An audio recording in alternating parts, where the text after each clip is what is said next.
բիոմետրիկ տվյալների հավաքագրումը թղթային process չի ենթադրում, ոչ որևէ թուղթ չի լինելու, բայց անձը ով կդժվարանա այդ նախագրանցում կոչվող գործընթացը իրականացնել կայքի միջոցով էլեկտրոնային հարթակում տանից, նա կարող է մոտենալ իհարկե գրասենյակ եւ այսպես թե այնպես կենսաչափական տվյալների հավաքագրումը տեղում է իրականացվում, մատնահետքի, դեմքի նկարանման աշխատանք է տարվում, նոր տեխնոլոգիաներով, ինչպես նշեցի, մենք խոշոր միջին եւ ըստ էության միջին եւ խոշոր գրասենյակներում ներդնելու ենք բոլորը մեկում կոչվող տեխնիկական լուծումը, որը մեկ սարք է, մենք հաճախ այդ սարքը հանդիպում ենք տարբեր միջազգային սահմաններին, օդանավակայաններում, որի դիմաց անձը կանգնում է եւ մատնահետքը եւ լուսանկարը տեղում իրականացվում է եւ լինելու են իհարկե շատ արագացված ու ճկուն ծառայություններ, այդ թվում նաեւ առաքման ծառայություններ, մասնավորը կհայտարարի իհարկե իր գնային քաղաքականությունը ավելի ուշ, բայց կարծում եմ արժանապատիվ հանրային ծառայությունների մոդել ենք ունենալու։ Իսկ այս նոր ծառայությունների ներդրում, քանի որ մասնավորը ամեն դեպքում ներդրումներ է կատարելու, ծառայությունների գների հետ կապված փոփոխություններ կլինեն գոնե ստանդարտ անձնագիր ստանալու ծառայությունների։ Մենք ամբողջ իրավական դաշտը պետք է վերանայենք, որովհետև այստեղ արդեն գործառույթների բաշխում է տեղի ունենալու, այդ թվում հնարավոր է նաև գները, բայց այս փուլում կարծում եմ պետք է շրջանցենք փաստաթղթի միավորի արժեքը հրապարակելուց, որովհետև մենք դեռ պայմանագիրը չենք կնքել, գուցե որոշակի նաև այդտեղ երկու սցենար ունենք, պետք է ընտրենք, որ տարբերակով են գնում, չնայած ներկայացված արժեքի վրա դրանք այս երկու սցենարներից յուրաքանչյուրը ընդամենը մի քանի ցենտի տարբերություն է միավոր փաստաթղթի վրա, այնուամենայնիվ քանի պայմանագիրը կնքված չէ, դեռ շրջանցեմ թեման, բայց առհասարակ ամբողջ իրավական դաշտն ենք վերանայելու եւ փաստորեն նաև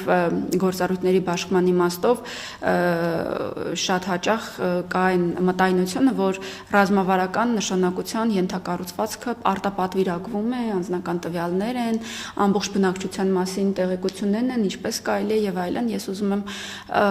հավաստիացնել, որ անձի իրավական ինքնության պաշտպանության, անձի իրավական ինքնությունը գողանալու կանխարգելման իմաստով մենք անգամներ բարձրացնում ենք ենթակառուցվածքի պաշտպանությունը, հասցնում ենք միջազգային ստանդարտների, դա նաև վիզաների ազատականացման համատեքստում մեր եվրոպացի գործընկերների սահմանած թիրախն է, մենք այս պահին չունենալով բիոմետրիկ համակարգ, ըստ էության չունենք բնակչության պետական ռեգիստրում վերիֆիկացված անձի իրավական ինքնության շուրջ վերիֆիկացված տվյալներ։ Մենք ունենալու ենք այդ տվյալները վերիֆիկացված բիոմետրիկ համակարգի միջոցով, որպես այդպեսին բիոմետրիկան գալիս է որպես ապացույց, որ ֆիզիոլոգիապես անձը եւ անձի իրավական ինքնությունը, որ արտացոլված է, այսինքն անձի վերաբերյալ տվյալները, որ արտացոլված են մեր ռեգիստրներում, ապացուցելի են եւ նույնական են։ Այս պահին մենք այդ ապացույցի շերտը չունենք եւ սրանից ավելի լուրջ մոտեցում, պաշտպանված մոտեցում դժվար է պատկերացնել։ Իսկ տեխնիկական պահանջները պայմանագրի նախագիծը ամբողջը հրապարակային է, դրանք հրապարակված են դեռևս 23 թվականի դեկտեմբերի 27-ից, կառավարության 2346 որոշման մասին է խոսքը, իսկ ավելի ուշ երբ որ հայտարարել ենք մրցույթը նաև էկոնոմիկայի նախարարության կայքում ավելի վերջնական տարբերակով են հրապարակված, այսինքն այնտեղ ամբողջությամբ նկարագրված է ինչպես է աշխատելու ինստիտուտը, այդ թվում ինչ անձնական տվյալներ է պահելու մասնավորը, ինչ տարբերակով է դրանք մաքրելու, ոնց է փոխանցվելու գործը, այսպես ասած, պետությունը ինչ հավաստիացում է տալու, էլի վավերացնելու է